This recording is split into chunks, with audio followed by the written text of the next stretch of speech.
Okay, we are live. Hi, this is William Ramsey. Welcome to William Ramsey Investigates. On today's show, I have two very special guests, and this will be part of our series that is titled Advanced Soviet Research on Cybernetics, Biofield Energetics. And what's the last phrase? Somebody send me an email. Anyway, we're going to talk about a guy who's involved in all of this cybernetics, and his name is Norbert Wiener, and he was at in cognitive restructuring. Sorry, and he was at MIT, and one of the listeners, Brandon, was at MIT, so he has firsthand information and can talk about all the influence that Norbert Wiener had on other people. So I welcome Brandon to the show and also Dr. Hansuter. So both of you, welcome to the show. Oh, great to be here, William. Thanks for inviting me on with Hans, and hello. And so for people who may not have heard, I know, Hans, you're very popular on my show, so people know our prior shows. Maybe, Brandon, you can talk a little bit about your background, your connection to MIT, Norbert Wiener, and his kind of followers. Sure. Well, I grew up in the Boston area, and my middle school, I was in a what they call a gifted and talented program, which is another topic altogether. But we were given a degree of freedom where we would take basically a field trip into universities of the Boston area and Harvard and Boston University, wherever. And MIT was one of those universities, and it was once a week, and we could go in and sit in on lectures and so on.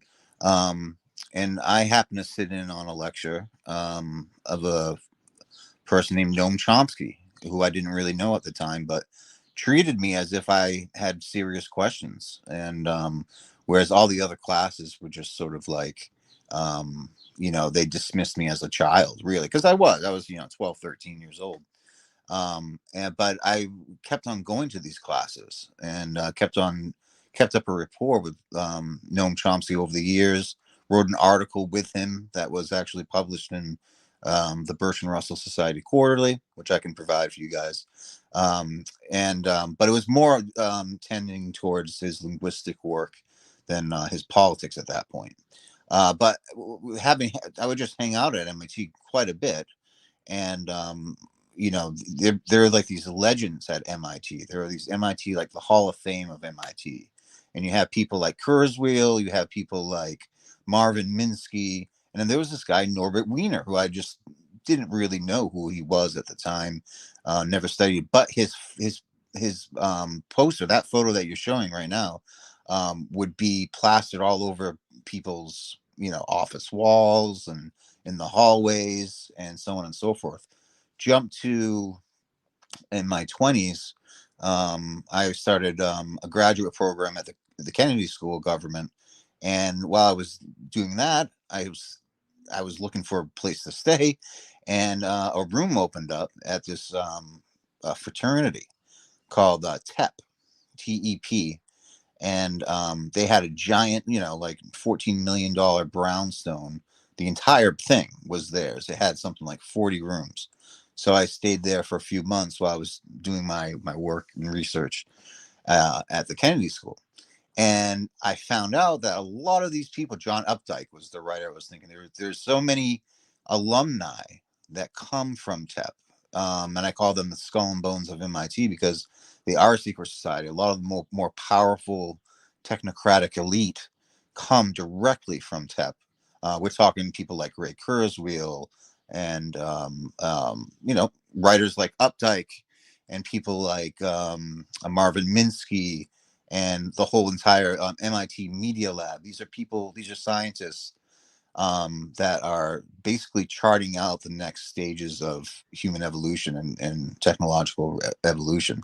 So I started learning about cybernetics back then as it relates to systems of control, because Wiener had such an influence over not just mathematics, which was his primary thing of study, but also over psychology, communication, all aspects of technology, spiritual things. There's a crater named after him on the dark side of the moon. that everybody knows Jack Parsons created, but I don't know if everyone knows that Norbert Wiener has a crater named after him. Robert Heinlein, the science sci-fi writer, was highly influenced by Wiener and has a ship named after him in one of his books. And so, and then you have people he directly influenced. I think you were talking about last time, like Gregory Bateson and his wife Margaret Mead, who also developed these cybernetic principles to, let's say, communication psychology, and highly influential. And in fact, a lot of hippies will always put on a bumper sticker that you always see is, by a quote by Margaret Mead that says, never doubt that a small dedicated people can change the world. In fact, it's the only thing that ever has. Actually makes a lot of sense now, because then she's not talking about you little activists, environmental activists. She's talking about the scientific elite and the philosopher kings that will change the world. Anyway, so that's a very basic overview.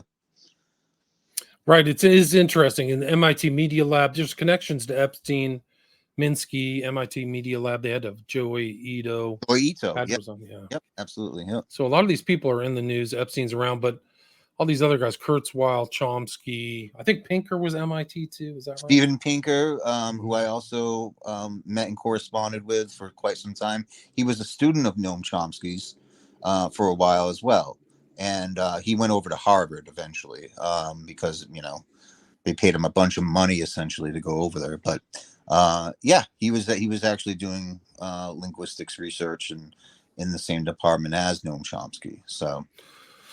Right. So this guy, Norbert has this guy, Wiener, has so many influences, but what kind of set him apart? Like we were talking in the pre-show about his kind of God and Gollum book, not a very long book, 99 pages, but it kind of shows his kind of outlook. He's not exactly coming from a biblical perspective. Do you guys agree with that?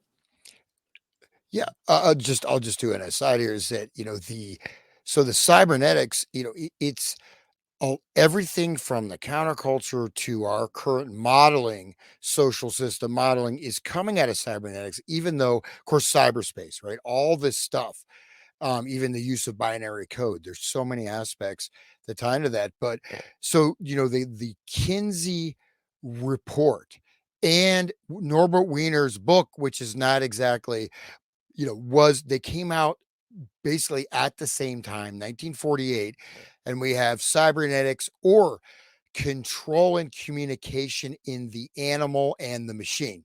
So, of course, who's the animal? The animal is the regular population, but this was promoted just as the Kinsey report was promoted, right? And then from that, and I'll just basically you're looking at irreversible time, standard Newtonian time, chaos theory, computing machines in the central nervous system, cybernetics and psychopathology, information, language, and society, on learning and self-reproducing machines, brain waves, and self-organizing systems. This is 1948, right? We're not talking about the AI time, but this was put out into the mainstream. And then you have like Maxwell Maltz, psycho-cybernetics, you have the whole self-help movement, right? That came about at the same time, using some of the terminology, except for the consideration that, and I'll let maybe Brandon talk about this, you have positive feedback and negative feedback. So positive thinking in the cybernetics, modeling, the construct of cybernetics, positive feedback means you're stuck in a loop, right? The negative feedback is the correcting of the system, right? The negative feedback is actually, we would say, quote unquote, positive. So I think that's important, just as an aside, that the Kinsey report, the cybernetic stuff came out simultaneously. And then, positive feedback, positive thinking.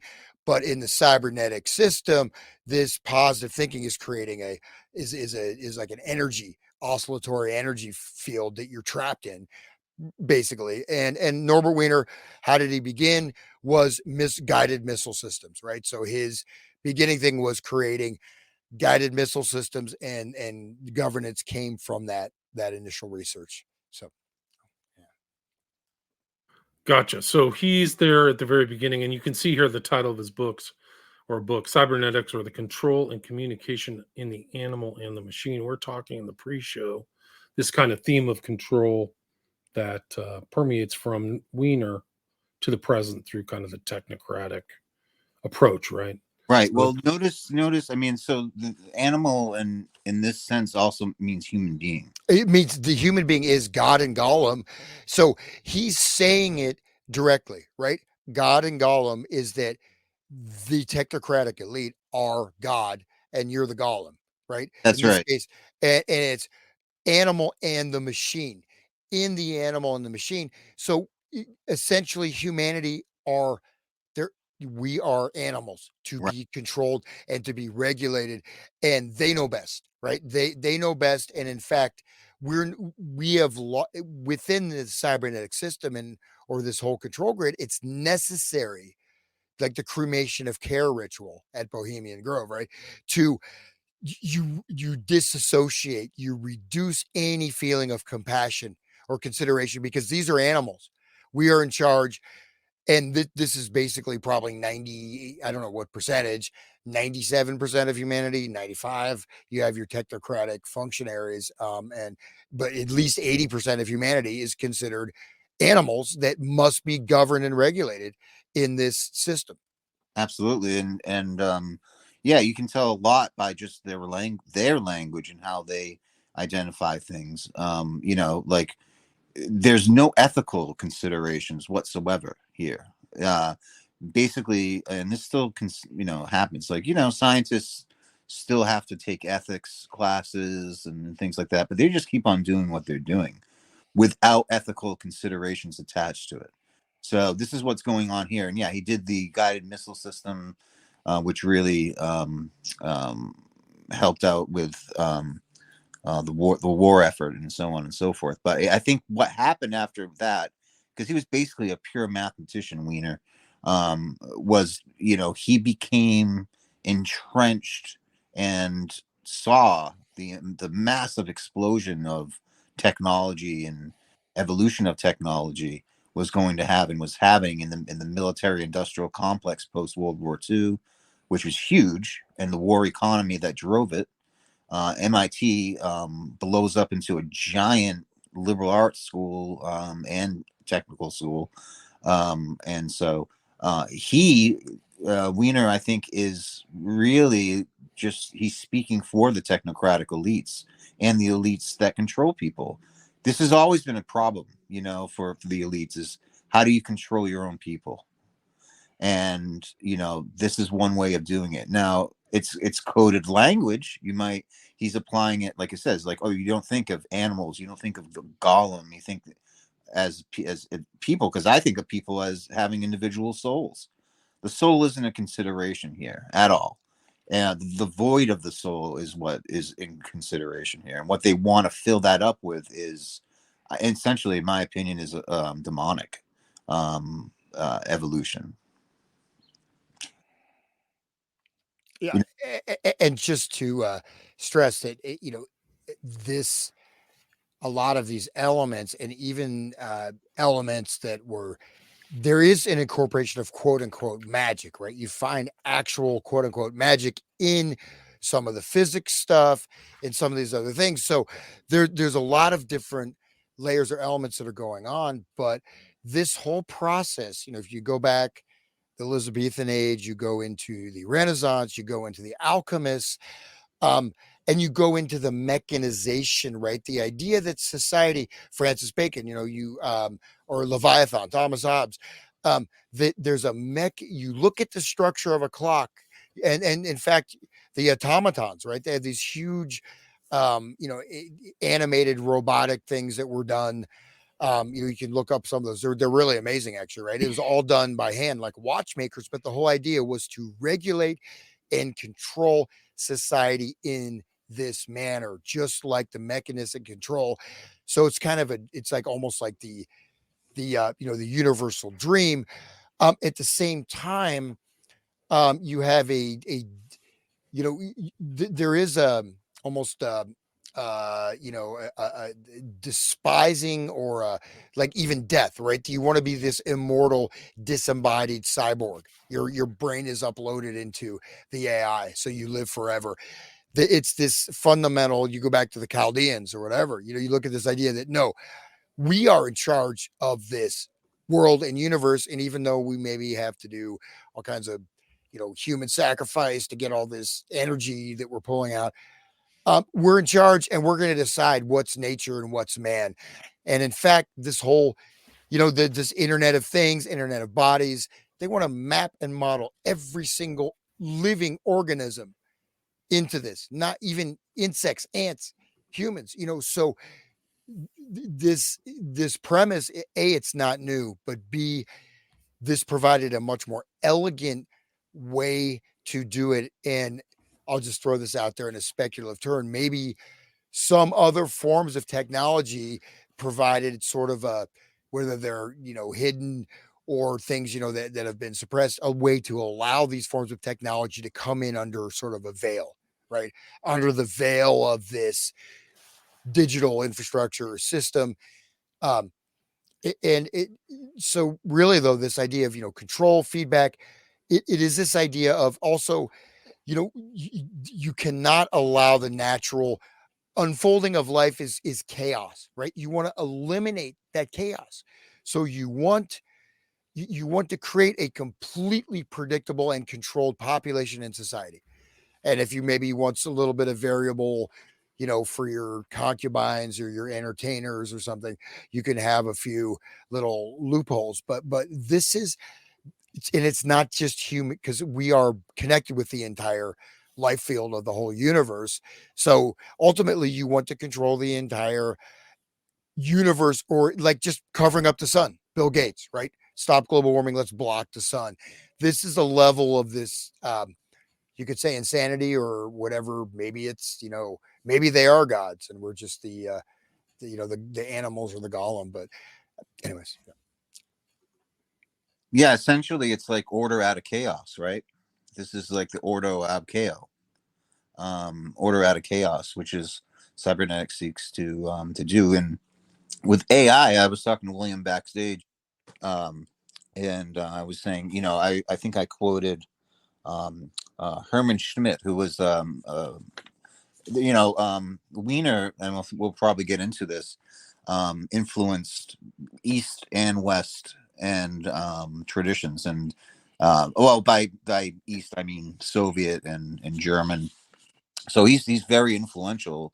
But we might not be familiar with these people, but this Herman Schmidt, he has a great quote when he says, he's talking about cybernetics, and he says, there's the first stage where, man essentially has primitive tools like an axe, that determine an exact action.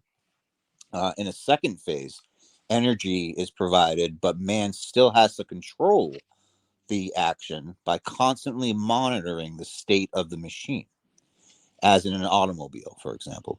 In the third stage, energy and control over that energy is provided, as in airplanes with automatic landing control, for example. Pilot puts on his landing protocol and doesn't have to do the rest. But the fourth stage, now this is sort of like what I think is one of the goals of cybernetics that you have to really look for, because what is the goal of this, right? He says the fourth stage envisioned in which machines would develop to such a stage that they would determine their own goals, be it to the benefit of humanity or not. So that's a really important phrase there, is be it for the benefit of humanity or not. Essentially, he's talking about a Terminator scenario, an AI that is developed and has its own needs and own development. This is what they want to see. So that could, cause massive deaths and starvation and whatever. But, this is the goal. This is the goal. And these technocratic elites would maybe have control, but I don't think they will. I think that's the lie, but something to consider. Yeah, Schmidt is an interesting guy. So he's like that. I think that according to the article I read about Norbert Wiener, he and Schmidt were the two main figures in cybernetics. globally was those two. Let's see if I can pull this up. Yeah, I think so. And but then it would go down to people like I mean you guys know it, Gregory Bateson, Margaret Mead, like we mentioned before. Oh, there he is. That's Schmidt, I believe.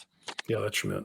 But also people like John von Neumann, who Oh yeah, very important. who was super influenced by Wiener, who is credited with creating the computer, you know, or what was the computer then. Von Neumann machine was essentially the first computer. So highly influential in that. In computers, we can see transformed everything, and sort of pushed along this evolution of technology. And so, yeah. What else? There's so much interesting. Von Neumann was involved in the Manhattan Project, wasn't he? Absolutely, yeah, probably, right. yeah. Pretty sure. I mean, who wasn't at that point, right? So, Right. like, but like, no, he was not only that, he was, I think he was trained. Oh, another thing is Wiener was trained under Bertrand Russell. He was actually Bertrand Russell's student, where he learned and corresponded with Russell until he died. So I have letters from Wiener to Russell, for example, in the collected letters, where he's talking about how grateful he is for his mentorship and so on and so forth. And what Russell wanted to do, and Whitehead, was to reduce language and communication systems down to mathematical principles. And then basically you have complete, essentially, map out of human language and communication. But it was very flawed, and they wrote the thing called the Principia Mathematica, which is a huge. Oh gosh, yeah, to prove the simplest, simplest possible mathematical equation, right? Yeah. But it's a massive thing. Yeah, I used to have a poster, and it was this long abstract parentheses and X and algebra and all this equation, and it was a proposal. It was a proposition, rather, in Principia Mathematica. And there's a tiny little footnote, and it says, from this, we can ascertain, and it follows, that 1 + 1 does indeed equal 2.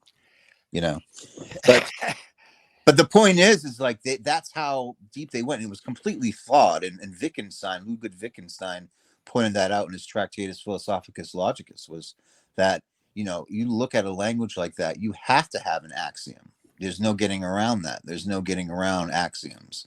And so it was essentially flawed. But the point is, Russell also was one of these seemingly liberal people who really was speaking up for the elites and writing for a scientific control of elites. And somebody who wrote against this, I think, was C.S. Lewis in his The Abolition of Man. I would highly recommend people, if you want to get a counterpoint to all this, who he already saw this invading Oxford and Cambridge at the time. And he wrote the Space Trilogy, which has a scientific elite that is under Satan, that wants to usher in this exact goal of control and extending life. But the thing is, if you look at like AI, let's say take Kubrick, AI in the movie, that's a hell. That world is hell. You can't tell who's alive or dead. No one's truly alive. No one's truly dead. You can't die. You're not alive either. And so when you take those very basic things away from the human being, you are basically destroying the soul. So, Yeah. yeah. Well, I want to just bring up a few things. So there's a lot of great points. So language, extremely important. And this, to really understand this topic, there's a lot of detail, and it's not just, smoke screen or cover. There's a lot of serious research that they've done. But I just wanted to read a quote from Norbert Wiener. So Norbert Wiener is just as Oppenheimer is presented as this great humanitarian, Russell, etc. And I think that Soviet thing, we could bring that up a bit later. But so he has a model of life, and so they're positioning themselves. And this again is that subtle valencing of language we talked about. Some of that last show we did, William. But so this is his view of life, and this is from um, the Human Use of Human Beings, 19, I believe, 58 book. Quote from Wiener: "We are swimming upstream against a great torrent of disorganization, which tends to reduce everything to the heat death of equilibrium and sameness described in the second law of thermodynamics." What Maxwell, Boltzmann, and Gibbs meant by this heat death in physics has a counterpart in the Ethic of Kierkegaard, who pointed out that we live in a chaotic moral universe. In this, our main obligation is to establish arbitrary enclaves of order and system. These enclaves will not remain there indefinitely by any momentum of their own after we have established them. We are not fighting for a definitive victory in the indefinite future. It is the greatest possible victory to continue to be, and have been. This is no defeatism. It is rather a sense of tragedy in a world in which necessity is represented by an inevitable disappearance of differentiation, the declaration of our own nature, and the attempt to build an enclave of organization in the face of nature's overwhelming tendency to disorder is an insolence against the gods and the iron necessity that they impose. Here lies tragedy, but here lies glory too. So it's probably a lot in there, but I don't know if you want to unpack that, Brandon. I can Yeah, do it. definitely. I think that's a powerful quote. That really kind of says it all in a way. So if you want to time it some, but so yeah, we'll see that the one thing to pull out, but also again, Wiener is also positioning himself as this heroic servant of mankind a little bit in this, right? But so we're swimming upstream against a great torrent of disorganization. Now, what is this torrent of disorganization, right? Think of and think of, the image of the trout, right? The trout trying to spawn, that's basically he's referencing trout, the great torrent of disorganization. Well, reduce everything to the heat death of equilibrium and sameness described in the second law of thermodynamics. Well, the thing is, before Norbert Wiener came alive, I mean, I think life had been continuing on Earth for some time before he was here, right? And it seemed like things were actually functioning relatively okay, right? It's not like, you know what I mean? So just to throw in that this is an imposition, the imposition of the problem. So equilibrium and sameness, the actual, they do not, this is like the positive negative feedback, sort of flipping around with the positive thinking movement. Equilibrium, um, we're actually, they do, the disorganization is a creativity of life and spirit that he wants to reduce and destroy. So the great torrent. Anyways, I'll let you time in, Brandon, because I'd like your opinion on that. No, Really Hans, quick. that's brilliant. I was just thinking to myself on a different, maybe a little thread, is uh, this whole idea that to this day, this isn't something of a relic of the past. The continuation of cybernetics is applied today in artificial intelligence and psychology and language and all over the place.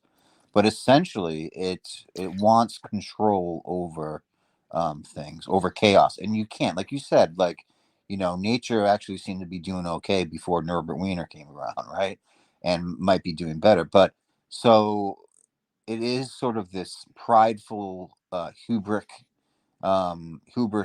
to scientific hubris, or just hubris in general, to think that you're a god, That's essentially it. And that you have dominion over not just nature, but Well, the sorry, human William, can you being. bring up my share screen? I have the quote there. If you just bring it up, and I'll zoom in on that. Oh, Okay. great. Yeah.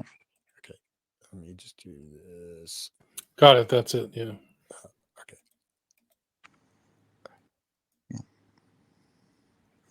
What's that from, Hans? Which book is that from? This is from the Human Use of Human Beings. Gotcha. Yeah, and this is, and I just, sorry about that. Okay, there we are. Come on. Okay, because there's a lot in there, and I know I go through it, but so it's good to look at it. Sorry, go ahead, Brandon. Yep. So No, that's about it. I mean, it's just like, it speaks to the prideful nature and the lie. Essentially, it's a lie because you can't have control over chaos. People, you can think you do, and you can do all your things, but essentially, it's really a personality disorder, and it's really an evil one. They like to think they're amoral, like morals and ethics has nothing to do with it. But even if you make a choice to not be ethical, that's still a choice, and that's still an ethic. That's still a worldview. That's you're saying you choose not to have a moral. Well, that's a moral choice, and that's what they fail to see. A lot of these people in Silicon Valley and so on, who I know, and scientific people, is that no, there is an ethical choice. When you do work, what you're doing it for, who you're doing it for, who you're serving, and what purpose. And I think that's Wiener is a perfect example of the modern scientist who is sort of doesn't care about ethics. It's science for science sake. Human beings are just to be experimented on. There's no soul. There's no choice. There's no free will. Free will may exist as long as we provide you with it. With choices that we think you might make in a feedback system and so on. But this is the what we're under, in my opinion. Like, it's really underrated and understudied by a lot of people, cybernetics. So I'm happy we're talking about it. Yeah, and just and one thing especially you see in a lot of these authors, as I had a show, gosh, it was probably a number of years ago. I had a radio show called Eyes Wide Open, and I did a number of shows on cybernetics. But you start to see that a lot of their texts are absolutely coded. Okay, Bateson is primary example, but you don't, like, for example, communication is violence. That's one of the things they say. I mean, it's literally for, there's multiple layers of interpretation, and there's a lot of the stuff they're saying is absolutely encoded in some of the earlier works. Like this one, you can see through it, but they encoded this. But just to go through this chaotic moral universe, okay, chaotic. What is it? Is it morally chaotic or is it chaotic? But anyways, in this, our main obligation is to establish arbitrary enclaves of order and system. So arbitrary means we are this, don't think of that as random. Arbitrary means we are arbitrating the world, right? It's like arbitration of justice, right? We are going to construct these forms, which is, look at the whatever you want to say, digital central currency. Exactly. That's an arbitrary enclave, right? But it's being arbitrated. Will not remain there indefinitely by any momentum of their own. So these are unnatural, right? We must impose them. We must, it's not like you create a wonderful ecosystem and the ecosystem thrives by itself. No, we are stepping into this role. And then and this is okay with the definitive victory and the indefinite future. He does talk a lot about time series and things like that. This is also important, but and he goes his big thing, oh, no defeatism, and we're doing this for the benefit of humanity. But look at this. It is rather a sense of tragedy in a world in which necessity is represented by an inevitable disappearance of differentiation. What is that? Right? He's not saying that it's real. It's maybe tragic for the animals or for the golem, the goyim, whatever, but the disappearance of differentiation is what they are imposing, right?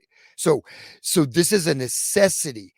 And again, it's an enclave of organization. So this is a way they're working within existing systems, whether it's supply chain grids, whether it's an educational system, but that enclave of organization a lot of times is a subterranean sort of network of control. And in nature's overwhelming tendency to disorder. Well, is nature disordered? It's spring. The trees, the birds are singing. The sky is blue. It seems like nature is doing okay without your help. But nature's tendency to disorder is an insolence against the gods. So right there, they're saying this is actually satanic, right? We are becoming gods, and we are deciding this for all of humanity. And again, he's even in this. I'll just and I'll leave it after this. You talk about a little bit in this introduction, talk about Oppenheimer, who was also selling secrets to the Soviets. There's this controversy, and this is put up as like, oh, this Oppenheimer was against the hydrogen bomb being developed. No, I mean these guys were all connected. Um, with that, you can stop the screen share, I think, William. I'll just close that. But so basically, this systemization, just like Noam Chomsky with his linguistic system theory, which is based on imposing an order. Um, this is my hypothesis, and or my speculative turn in this stuff is I think part of it is they want to impose this model. This is not necessarily the pre-existing model. It's one structure, say the neuroanatomy and all this stuff, but they want to impose this model permanently on living systems and structures, right? So even Chomsky stuff it's not okay. Maybe it's a limited declaration of how language works, but it's really also imposing the system and making people function in the way that is aligned with the machine.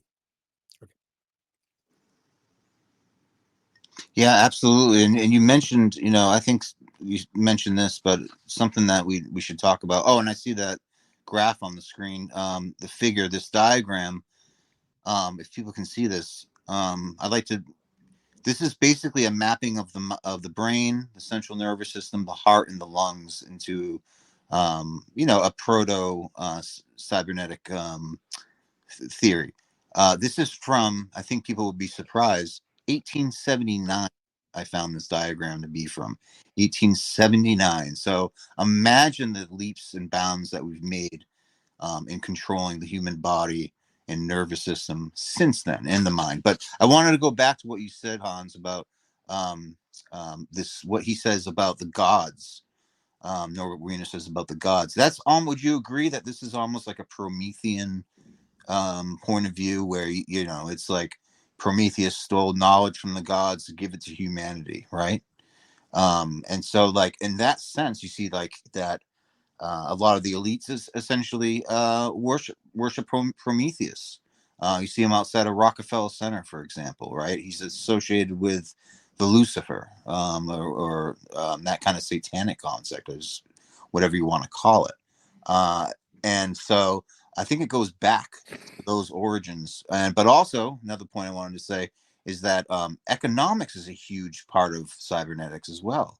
And economic theory, regulating the markets, is huge. And and we, people sit back and speculate. Oh God, what's happening to the U.S. dollar? What's happening to gold? What's happening to this and that fiat?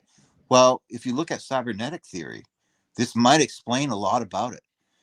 Because a lot of this disaster capitalism is created in the war economy and so on. The war economy is a perfect example of cybernetic because you have complete control over how the tax money gets paid, gets spent essentially. And so, and it it's a feedback system that keeps enriching the inherited wealth of the elites. Maybe if it sprinkles a few Elon Musks here and there, but for the most part, it just keeps on going. This war effort just keeps going, and war is also constant. So it's a war economy. So you can look at cybernetics in those ways as well. Well, Right. Go ahead. Go ahead. yeah, okay. Yeah, no, so what you have, so it does provide, like, so like this example of the brain, the central nervous system, digestive, lung. So a lot of times we get everything in these bits and pieces, right? We get, oh, go to counseling, or someone has depression or this or that. This integrative sort of knowledge or mapping is not readily available. In fact, a lot of the scientific disciplines, I was amazed. I had a number of, uh, you know, doctors, professors invited to my house for dinner. Of course, that's my wife is, and I was like, "Oh, do you guys know about the reticular activating system?" And then one guy's, head of psychology department at this university. I said, "Hey, you're fired. You don't know what you're talking about." Which, of course, not didn't go over well. But the fact is, there's a lot of information that it's segmented. Okay. And the other thing is, you mentioned economics, social systems, health systems. So you can put a particular type of an input into a complex system, which is like this non-linear interactions, and the economic input, or even a piece of news or particular event, or a food additive, or whatever. All these can be correlated and collated, right? What I'm Absolutely. saying, so you can have an impact in a different level or a range, but all these factors can indeed be quantified and understood. Hopefully I'm being clear here, is that, so something is, things that seem completely different, let's say, some type of additive in food, right? We've had a few of these things come out where, you know, there's, carcinogens in kids' food, and there's Johnson and Johnson, all these toxicities in particular products that everyone trusts.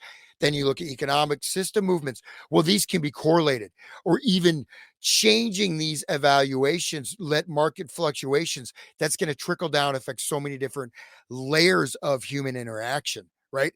Society. So not just, what I'm trying to say is not just a material term of you say economics is just broken down to transactional stuff, but it can affect the biological aspect, can affect the neurocognitive aspect, can affect emotional aspects. You can add another vector point, and you can create rioting, you can create rage, you can create domestic violence, you can create epidemics of suicide among teenage girls, like the Netflix show, right?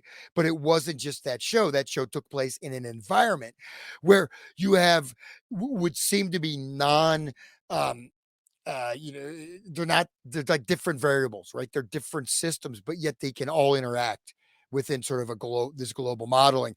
I don't know to what extent this has been advanced, but that's, at least that's what it would appear to me. Yeah, I think you're right. And one of the principles that I learned from Noam Chomsky, who I think got this from Wiener, was or his talks with Wiener and Russell, was a principles and parameters approach to not just linguistics, but you can apply that to all kinds of things. So in economics, like you said, if you can introduce variables into the system and then basically predict how it's going to unfold, is, well, to some extent, right? This is what they want to do. So I think a lot of news stories, like you said, and television shows and media that we see, and events, wars even, are intentionally put in there for profit and for essentially human experimentation, and for just to see, as almost like, a social experiment, to see what will happen, and if they can predict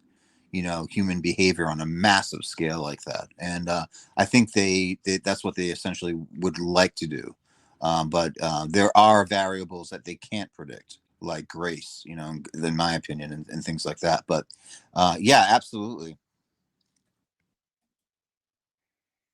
Ah, yeah, oops, yeah, I'm still there. Yeah, and so, anyways, this the modeling, but so game theory, right? And the game theory is actually very, brain frequency, understanding brain waves, understanding this and that. Uh, but so game theory, and you're probably more familiar with that I am, but the game theory, it allows for these types of, you know, different types of variable, things. Of course, you have, behaviorism, you have, And the point is that see, that's the battle they're having, with, with what cannot be controlled, right? You, the sun, you have these things that they are beyond the human, right? So it's but if you say, oh, there's global warming, we have to block the sun. Or we're required to change human biology through mRNA technology, which is really sort of that would you consider that the flowering of cybernetics, right? That would be the sort of the I don't know the second coming for cybernetics is you have this, you're able to completely take these dynamic, non-linear, non-equilibrium systems. You have the self-organization, but you're able to direct the ways these systems self-organize. That's how you create enclaves, right? You're directing that self-organization. So No, that's exactly right. It's like, yeah, thank you. It's directing. Um, in fact, it's if you can direct the variables, like let's just say the mujahideen is a variable, right? Or, you know, um, what if you can direct that by funding it, with a bunch of weapons that against Russia, but, then you have blowback, and you have that with terrorism, against the United States. But what if that was actually directed? So it gets into political aspects, film, entertainment, media, uh, everywhere is cybernetics. And yeah, so you 100% agree.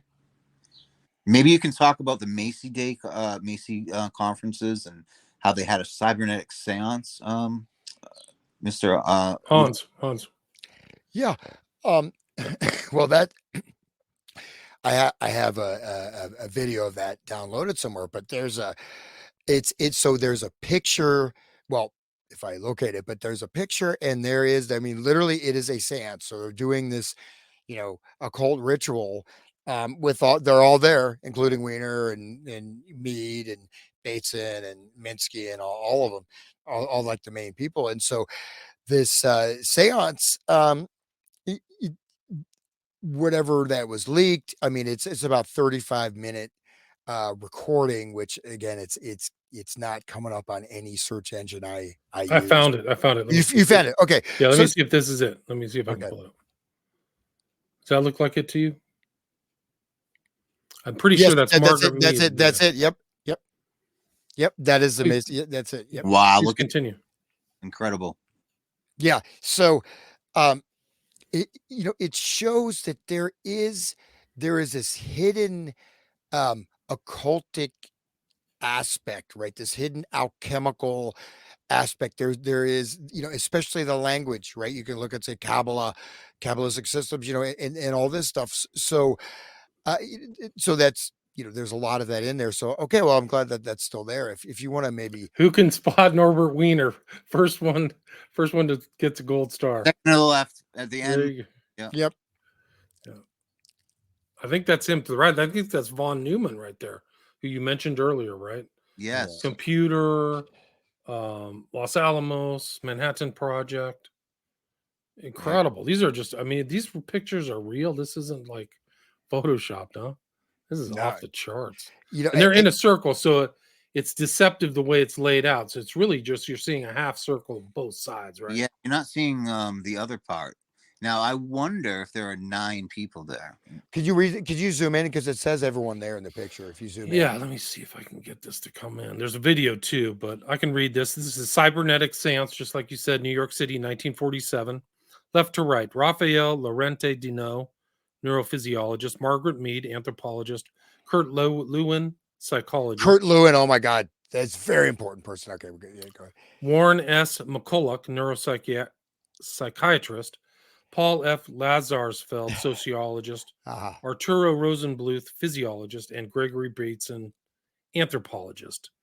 Front, missing from view, Molly Harrower, psychologist, Heinrich Kluver, psychologist, Norbert Wiener, which I think is in the next one, mathematician, Lawrence, he's more than a mathematician, Lawrence K. Frank, social scientist, Heinz von Forster, electrical engineer, John von Neumann, mathematician, and Ralph W. Gerard, neurophysiologist. Observers missing from view.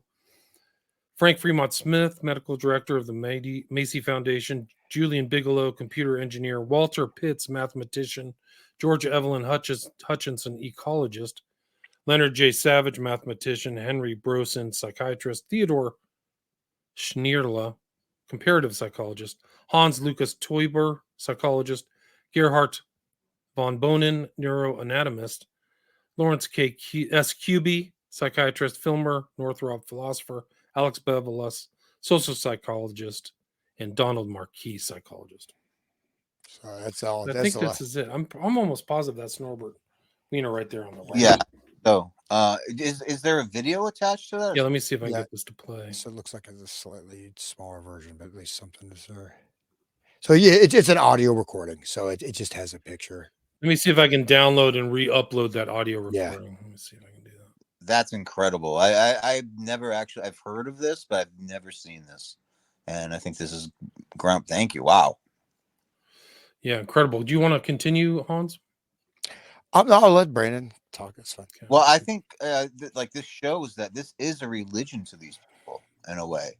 This is their religion, and you have the circle and the circle. Look at the circle. It's like it looks like Eyes Wide Shut. The end of Eyes Wide Shut. There you go. Let's see if we can get the. Can you guys hear the audio? Yeah. Either modifications appropriate for search can we then fit not does if measures which examine the process of fusion of processes the exam. Let me just stop real quick. I mean, before you play it. So there's something called dichotic hearing and stuff. So you have like two separate, speeches or words or text going on. So it does particular things to the human brain, to the perception. But this is very, just play it and I'll love you guys' analysis. Go ahead. Okay. Go ahead. Able to prescribe measures in which will either promote or retard such groups homogeneous predict in obtain which conditions the of knowledge this I would like to invite you now to join me in a land where it is not forbidden, rather than where one is encouraged to speak about oneself. What else can one do anyway? Disturbed from looking at things out there to looking at itself arose, I think, from significant advances in neurophysiology and neuropsychiatry. It appeared that one could now dare to ask the question of how the brain works. One could dare to write a theory of the brain. Two, with this knowledge of fusion of processes which obtain in homogeneous.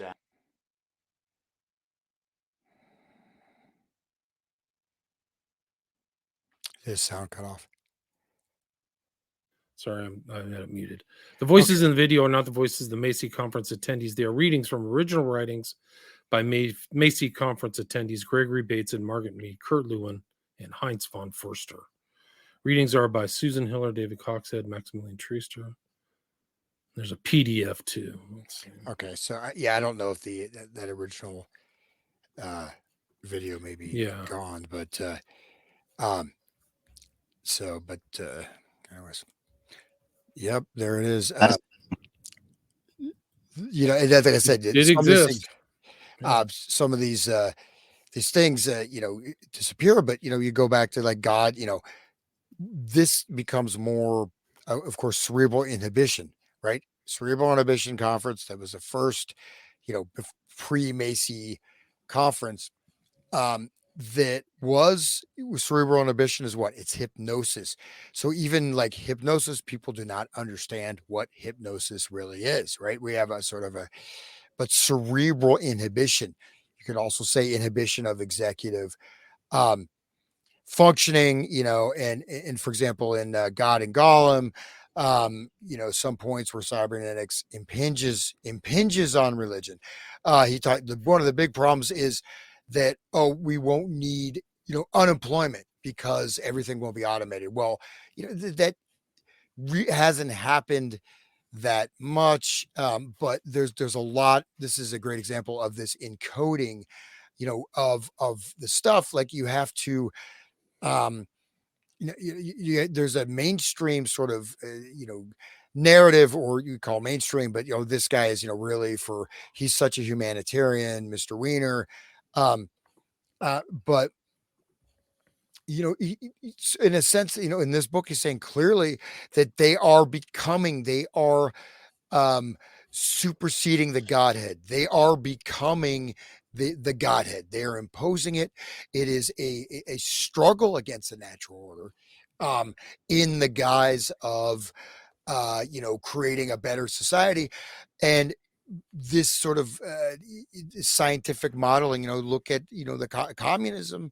There's, many people that are even seem to be very, kind, compassionate people. Oh, they had to kill 120 million people. That's okay. That's for the greater good of this.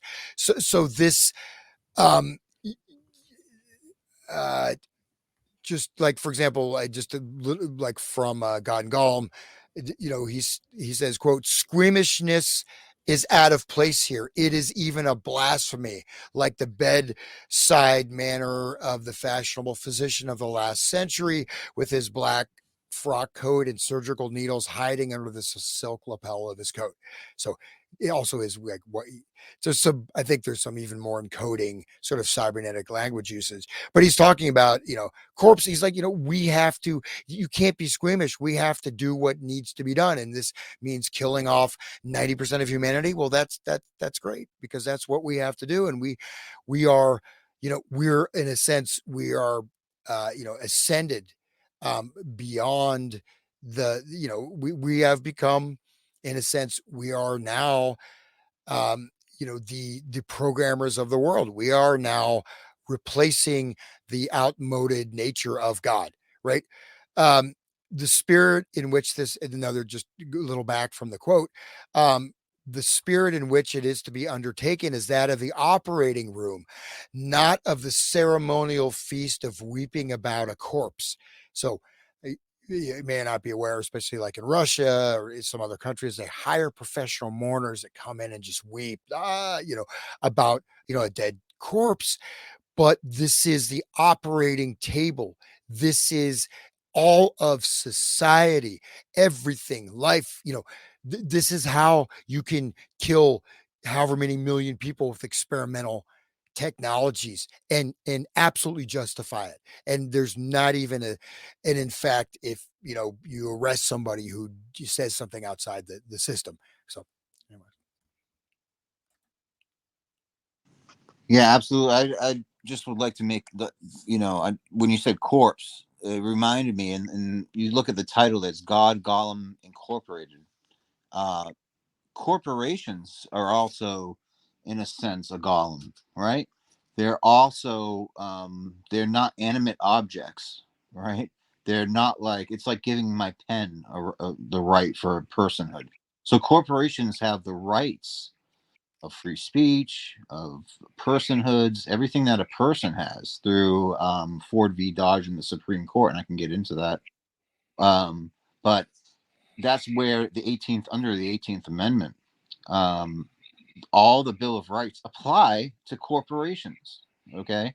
So corporations are leviathans, like you said. They're basically supranational states and artificial intelligences.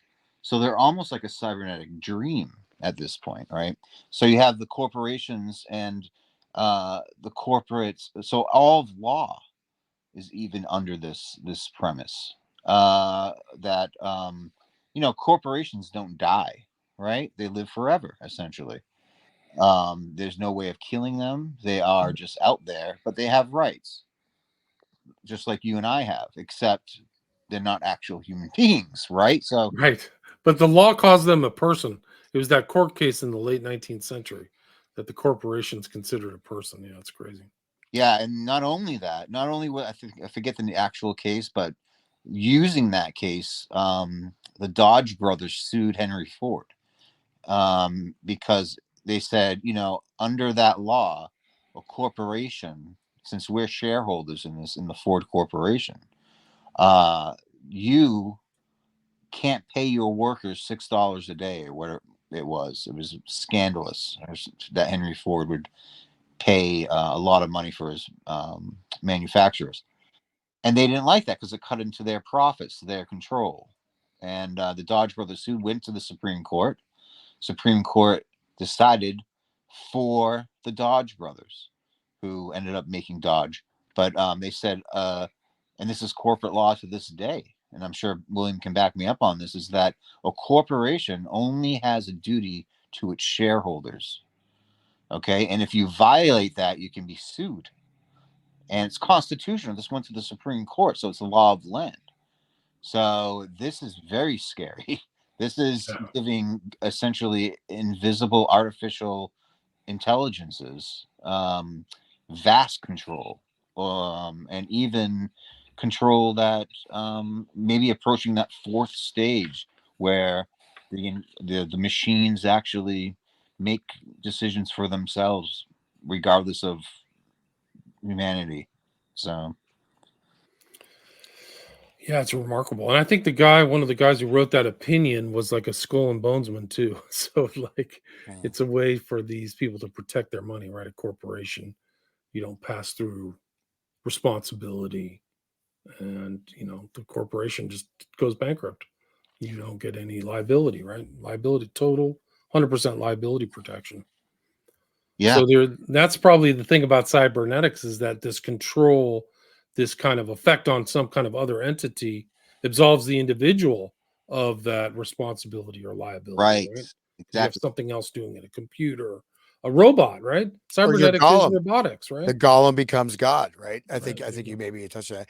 And I'll just read just a little bit more from the intro, which I think this kind of clarifies it a bit. One of them, some of the stuff is a little bit hard to it's a bit veiled, but he's basically saying that you can say that the intellect, if God surpasses, so I don't know, he's using, of course, that sort of archaic usage, surpasses the human intellect and cannot be comprehend compassed by intellectual forms.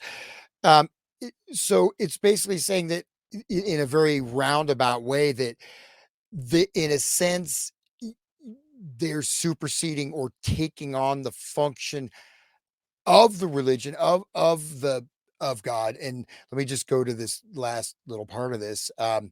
So quote, but possess a close analogy to other situations which belong to science, and in particular to the new science of cybernetics, the science of communication and control, whether in machines or in living organisms. In doing this, I will certainly have to force the religious situations somewhat into my cybernetic frame. I am quite conscious of the violence I must use in doing so. My only excuse is that it is only through the knife of the anatomist that we have the science of anatomy. And that the knife of the anatomist is also an instrument which explores only by doing violence. So I think it's kind of telling. Interesting. Knife of the anatomist. Well, there's always force behind something. There's always violence. There's a monopoly of violence behind the state, right? That's why states exist and corporations exist, is because of that, the sword, I just really, before we ended, or I just wanted to get this on record. Last time I spoke to Noam Chomsky, I was really into researching Ray Kurzweil. And for those who don't know who Ray Kurzweil is, he also is one of these MIT gods. He now is one of the leaders of Google, but you see the Kurzweil piano. He was a child prodigy as a kid and brought up and groomed to be sort of one of these technocratic elites. He was just on Joe Rogan for about 3 hours, and it was one of the cringiest interviews to get by, because Rogan is just like, yeah, so how do you do this? And Kurzweil, he's just absent-minded. He plays that absent-minded professor perfectly, right? So but he's hugely influential amongst the Silicon Valley elites. and they follow him, and he predicts that exponential growth and in technology. In fact, he was predicting that the brain would essentially be mapped by today, and he was wrong about that. But there he is, Kurzweil, Ray Kurzweil, very important figure to really dig into. We can do a whole episode on that guy, but he actually went to TEP, the fraternity that I stayed in, and he now is incredibly. So I read his books, and they're very convincing. They go through a huge. They're almost like Norbert Wiener in the sense that they're broad in scope and philosophical. The age of the age of spiritual machines is one of them, and the other one is the singularity is near, which they're about 1,000-page books or whatever. But I read them, and they were I was kind of like, well, skeptical about them. So I asked Noam about Ray Kurzweil, and he's like, he's like, I know Ray. He's like, he's a smart guy, seems interesting to read, but you have to be able to discern science fiction from science fact. And I think that is interesting, is that this is a bit of religion. These people are taking religious leaps.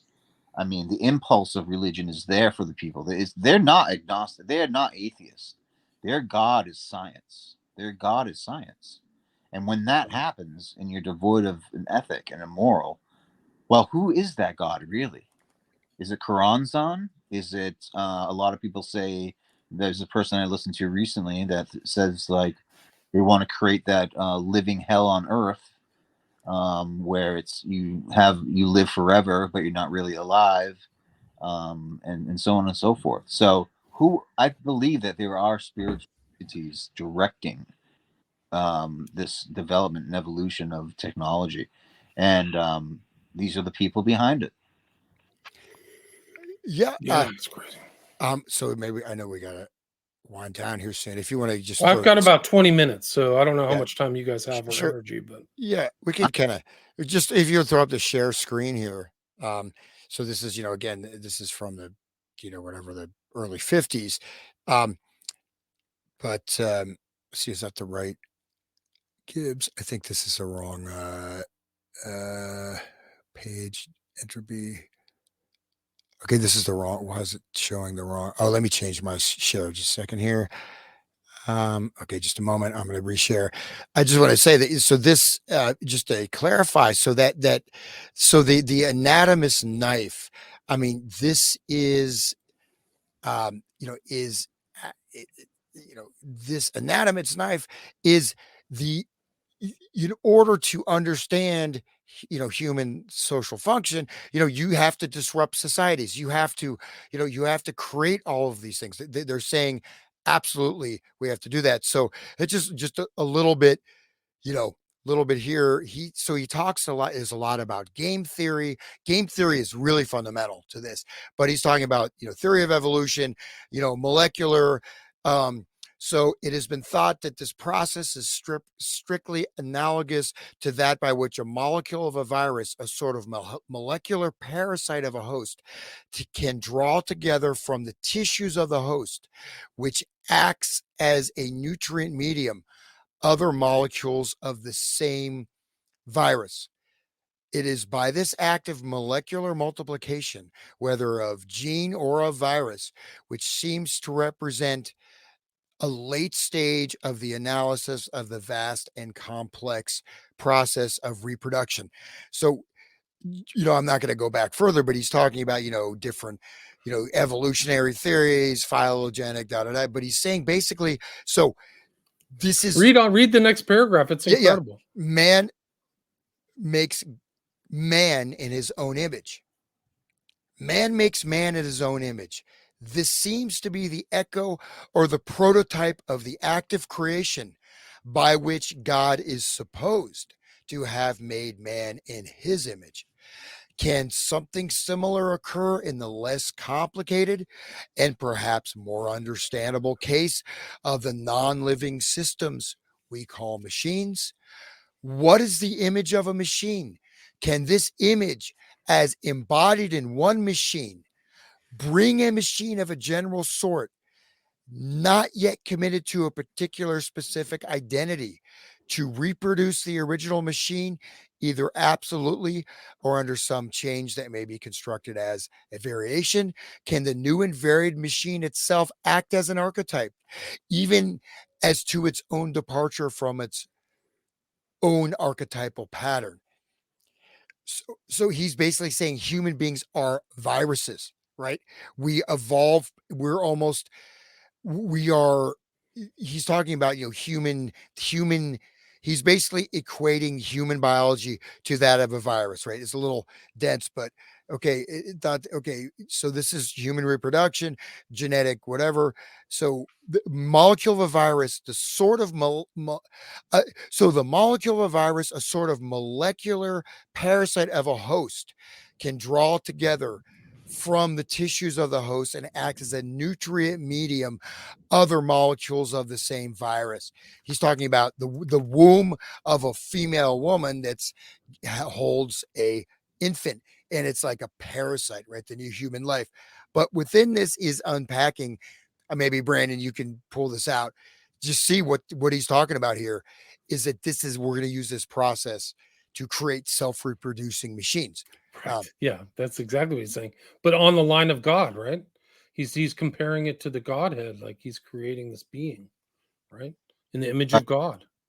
So instead of subcreation, which we all do through making things and being creative people, writing and whatever we do in life, and saying that we are whatever we produce, songs, whatever, actually comes from a divine source above us. This is saying that you are the divine source. There's nothing above you, and that you create. And so that's a whole different philosophy. And that is the demonic philosophy, in my opinion. That is a demonic philosophy. And John B says that, let's hope it wasn't IWAS that was communicating, maybe through the Macy Day conferences and stuff. Funny you should say that. I would like to look at the dates at which Crowley channeled the Book of the Law or whatever. It just happened. 120-year anniversary was April 8th. Is that right? Yeah. Okay. So you have that, and 1904. IWAS came through, and I mean, William knows more about this than me, but I believe, what did IWAS dictate essentially to Crowley and channel through? What is the message? A lot of the message is, we want you to evolve, and if you don't want to evolve, we're going to painfully make you evolve, is what the demons essentially say. There's a lot of other things they do too, but some of them say they want you to evolve because they want this hell on earth, like AI, Kubrick's AI, where, this is what I think, where no one's really dead and it's hell on earth. And they do that through manipulation of the senses and stuff. So I think IWAS is actually completely in LAM and is directly connected in some way to this. Mm-hmm. Yeah, just to stress. So, this is a very important page or a passage a certain way, because it's not only the transhuman man makes man in his own image. So the act of God, non-living systems, but then again, he's equating natural human reproduction as a virus, that is drawing in from the host, right? He's talking about the womb, right? The nutrient medium, other molecules of the same virus. So, but this also is a modeling of how these viral structures are incorporated into society. In fact, directly, right? Look at the mRNA vaccine, right? Here you go. You're incorporating this foreign material, you in a sense become a petri dish. And I think this is alluding to this sort of new evolution, the Kurzweil stuff, right? So and that Kurzweil, whatever books of his I didn't throw against the wall or tear apart in fits of rage. No, I'm just kidding. But they have this idea that it's a fait accompli. It's already done. And we're going to do this. And here's it is. The next stage of human evolution is to merge with computers. And we are now God. We are now in charge of evolution. But again, you have to see that these viruses and these toxins, the chaos of nature, is living human beings outside the system is actual uncontrolled natural processes, right? You could say the divine order is seen as a toxic process, but you understand these elements, then you can flip it and you become the God man, So you can stop the screen share button. Right. It's like the same thing. It's the old story. The Uberman, the God man to God. It's the ye shall be as gods, right? It reminds me of kind of the premise of Demon Seed, right? Donald Campbell. It's the whole bit. There's a lot of those themes flow through that sci-fi movie, like the robots and artificial intelligence and the procreation, right? But it's Yeah. almost like they're creating the Antichrist. They're not creating something positive, right? It's not like Yeah. messianic impulse, right? Longing for the Messiah. It's longing for something far darker. Would you guys agree with that? Yeah, absolutely. And that goes back. You ever see Franz Liszt or Fritz Lang's Metropolis? Of course, yeah. Right. It's a classic film, of course, and that's tells the same story. This is Metropolis is essentially a vessel, the robot there that everybody sees, that's inside of a pentagram. If you've ever seen the movie, is essentially exactly that. So yeah, this is going on, folks. This isn't just conspiracy. This is but it's not out there in the sense that not too many people study it. These threads. But somebody had a comment about Bioshock, and that Bioshock is essentially the story of cybernetics. I would partially agree with that. I'm not familiar with that at all.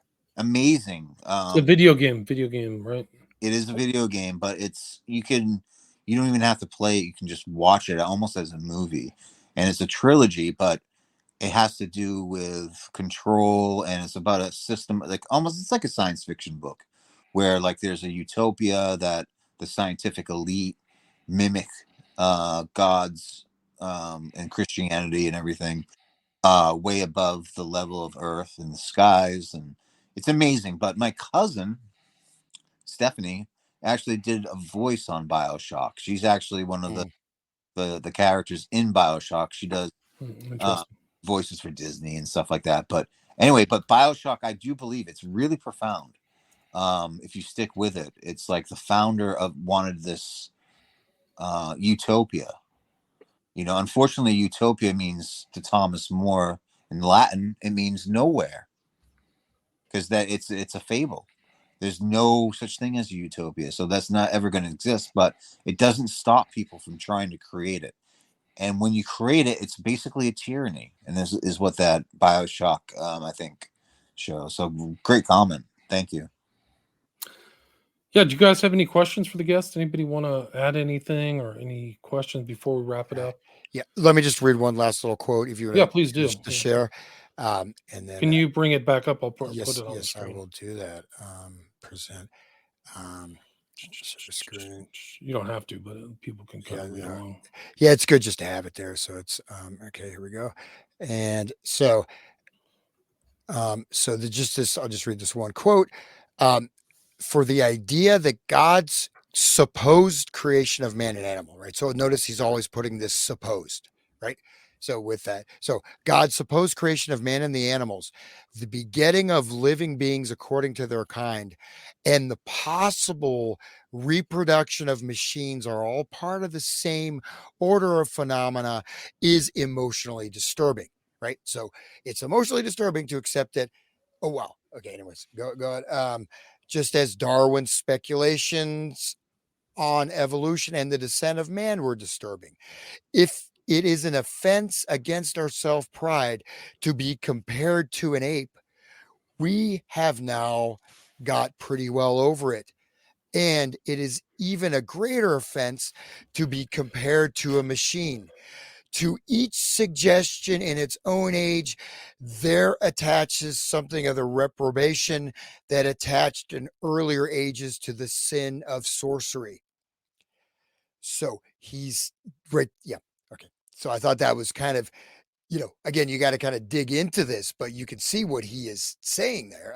And yeah, go ahead. It's wild. The connections he's making is like almost like he's a Jewish metaphysician in the 16th century making a column. It's almost like brought up to date. Like they acknowledge it's sorcery and things like that. It's weird. Yeah, absolutely. And it wasn't that long ago, really, honestly, if we think about it, the whole scheme of things. So, I think Wiener died in like 61. I think something like that. Yeah. Right. Speak of that, he's talking about the Golem, Rabbi Low of Prague. Do you see that? Yeah, so he has it down. He knows the history. The It is sin of remarkable. sorcery. He keeps bringing. Look, the sin of sorcery now attaches in many minds to the speculations of modern cybernetics. So he's saying there is, but he's, again, these are complex, veiled language a lot of times. And so he's saying this is a type, we are attempting to attain a type of sorcery. We are doing, Matt, right? Would you agree with me, Brandon? Or Yeah, no, that's I what would. we brought. Absolutely, this is what we brought up before. I think is the fact that they claim to be not religious and amoral, but in fact they evoke the same language, and they actually have the same tenets as a spiritual thing. Yeah, no, it's remarkable. Norbert Wiener died in 1964. He was 69. Okay, so yeah, all right. Well, that was close. No doubt. Oh, wait, look at this. Look at this. Oh my God, what I just found in this book. What is sorcery and why is it condemned as a sin? Why is the foolish mummery of the black mass so frowned upon? This is from Norbert Wiener, science guy. The black mass must be understood. So now he's defending the black mass right there. You see that? What is sorcery? Why is it condemned? Why is the black mass frowned upon? For others, it is meaningless. So he's now defending the black mass right here in this book. So just to show, if you have any question, you can read that. That there's, you go a little bit deeper, it's even more apparent on the surface. And again, he's considered a scientist, mathematician. So this is really outside of his normal sort of purview or field, right, of communication. So, you want to read that since that's or I can do it. The black mass must be understood from the point of view of the Orthodox believer. For others, it is a meaningless, if obscene, ceremony. Those who participated in it are far nearer to orthodoxy than most of us realize. The principal element in the black mass is the normal Christian dogma that the priest performs a real miracle and that the element of the host becomes the very blood and body of Christ. The Orthodox Christian and the sorcerer agree that after the miracle of the consecration of the host is performed, the divine elements are capable of performing further miracles. They agree, moreover, that the miracle of transubstantiation can be performed only by a duly ordained priest. Furthermore, they agree that such a priest can never lose the power to perform the miracle, though if he is unfrocked, he performs it at the sure peril of damnation. and the top of that line, he could cast black spells from now till doomsday without the least personal risk.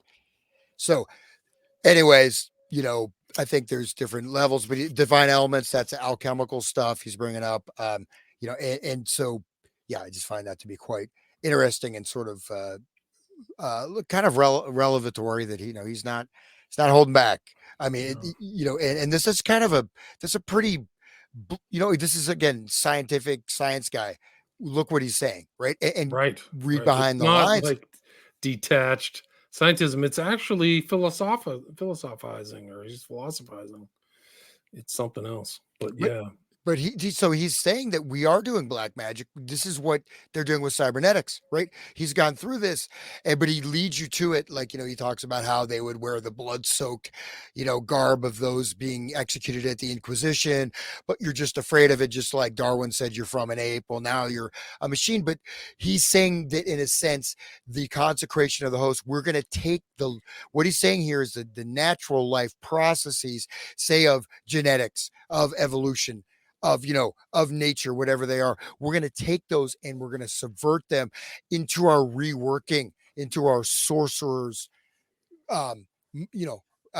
magical science cybernetic system, right? So he's Well, Chris, again, the divine elements, the divine elements. This is an alchemical reference, right? This is not really talking about the mass itself. The divine elements are the different, the use of the elemental energies, the elemental ethers, the elemental spirits, right? It's central to all types of magic, and sorcery. So he's also saying that we are going to use and employ every strain of this, but they're acknowledging that we are going to take natural life processes and turn them into a black mass. We're going to take genetics and turn it into our goal, and our whatever we want, right? So genetics, reproduction, so and so he keeps, it goes on, but anyways, ungodly orgies is central. So you can see, but he's basically saying, no, the black mass is good. If you go through this, he's leading you to the position that, oh, they just say they had some orgies, but that's okay because we have the Kinsey report, so it's not bad. But so there's a lot here. I'll leave it there, but I think it's pretty, at least somewhat apparent that it's that occultic aspect and their idea to what they want to do is pretty. It's not just a conspiracy It's theory. not some kind of beneficial, not necessarily some kind of benefit. It's not necessarily some kind of benevolent impulse, right? Anyway, Brandon, is there anything you'd like to add before we wrap it up? Where can people find you if you want to leave any contact information? Yeah, sure. I mean, you could find me on Twitter at Brandon Young 82. On Twitter, it's I privated it or X rather. I did private it for now, but you can always DM me there. I am thinking about I do collaborations with John Rasmus, who is a great YouTuber, and we've done various investigations of occult books and things like that. We had a podcast called the Anti-Occult Cast, which William was the first guest on. I kind of scrapped that idea, but I might be making a return to the field. And you can also catch me at the Walter Bosley channel as a moderator sometimes, because I know Hans is a friend of Walter's, right? And but also, yeah, and you can just reach out to me anytime. And William, it's always a pleasure and an honor, honestly, to be on with you. And it's incredible after all these years, you're still and you're still going, and it's even more popular. And we have to talk about the smiley face killers at some point with Brett. Yeah, anytime. Okay. Anytime. Yeah. Anytime. Yeah. And congrats and thanks a lot for coming back on. It's been a while. I can't believe you're one of my first guests, or we were chatting at least a decade ago. Yeah. And I was just talking on my show before I was on this one. I was with JJ Vance. And our first show was literally my first book, Prophet of Evil, 13 or 14 years ago on Operation GCD, which is garbage can dude or something. That's his acronym. But well, I remember, what was the guy that Visigoth? Yeah, Visigoth. Yeah. Yeah, it was back in those days. So yeah, that's the way back. He was one of my first interviews too, back when I wasn't even a host. I was just like a guest. So those are great conversations. I hope then they still hold up. So I think so. I repost a couple every month so people can look through them on my channel. They can also go to and type in the Visigoth archives. There's over 600. Oh wow, really? Yeah, so they can check that out. People are still going back and listening to those.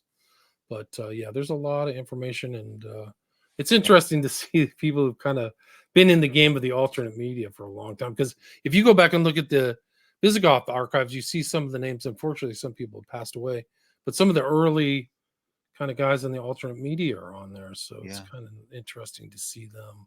No, it's fantastic to see the ones that haven't faded out or been. Yeah, they're still doing it, and that says something to sanity, in my opinion. And so it's real. I'm just I allied with you very early on. I thought that William, this guy's good, and so I'm still happy to rekindle sort of. Yeah, well, let's do another show. Like you mentioned Kurzweil, maybe we can do Kurzweil next. Yeah, that would be a interesting show in itself. Yeah, well, even that, or Smiley Face Killers with Bret Easton Ellis. I have a lot of exclusive information on that. Well, I would love to talk to you about that because he made a movie called Bret Easton Ellis on the Smiley Face Killers, which literally borrowed a the icon that I used for my second documentary, it's the same thing. I don't even think he did any change. I should have sued him. I might, yeah. Well, he's in California. We'll talk off air maybe, but I have direct evidence that he was a fan of yours, and he took that from you, essentially. I am not surprised. Yeah. There's a lot of things, like a lot of my shows have shown up in the major culture. I think Stranger Things was lifted from all my interviews. And I Yeah. don't really mind, but you can see pieces of it. It's all written through there. 11, L, smiley face at the last one. Yeah. I mean, they have to listen to some of my shows. The guys who wrote it or whoever wrote it. It's so much in popular culture, and like it's everywhere. Even if I don't want to see it, it's there. It's everywhere. So. Well, like I started talking about the Order of Nine Angles and portals and like water issue, and then their most recent series is like a portal under the water. It's like the correlation is hard to miss. Hans, where can people find your material? You have a website which looks first rate. Whoever did your website looks great. Can you kind of say where people can find you? Yeah, hansutter.com. And I've got I am not at this time running my own show. I may get into doing that. I've just had enough stuff going on. I've been able to do that. But yeah, check out my stuff. I've got some books here forthcoming. Stuff that's already published is up there. My CDs should have that up for sale. I also have a ton of musical instruments and stuff. Anyone who wants rare musical instruments, help me clear some space here in my house. But yeah, I'm still kind of doing this. I didn't, it kind of drifted into this whole world, but hey, I guess it's good. And yeah, they're even not to the extent of you, William, but yeah, I've certainly seen occasionally too, like some of the stuff, it shows up. You're like, okay, but see, like even Bret Easton Ellis, right? I don't think what's his, he did that. What was his book, American Psycho? He kind of ran out of gas, right? Yeah, that was less than zero, and he just kind of went down from that. So a lot of these people, they don't really have the creativity, but it's I don't know. It's not big money, but at least maybe there's some sort of moral blessing from doing this. So yeah, I think there's definitely a moral blessing, and it's good. It's just kind of like you're riffing on things that are salient that started way back and are really affecting us, our culture, our society, our sense of ourselves, the sense of man questioning himself. I think has always been there, but it's in a different way now with all the technology and advancements in knowledge. I think we're really and you see the change of it. If you want to talk bringing transgender and the capacity to change the definition of man when you can't even define a woman, I think it's important to talk about it for our own sanity, just for us three. Yeah. And I really appreciate it. We had like over 200 live listeners on X, so thank you. And you can check this out and all my other interviews with Hans in this series at my podcast, William Ramsey Investigates. Full title is Advanced Soviet Research on Cybernetics, Biofield, Energetics, and Cognitive Restructuring. So this will be number 4 with a focus on Norbert Wiener with Hans and Brandon. So thank you both so much. Really appreciate it. Thanks, William. I appreciate it. Thank you, Hans. Thank you, Brandon. And thank you, William. Appreciate it.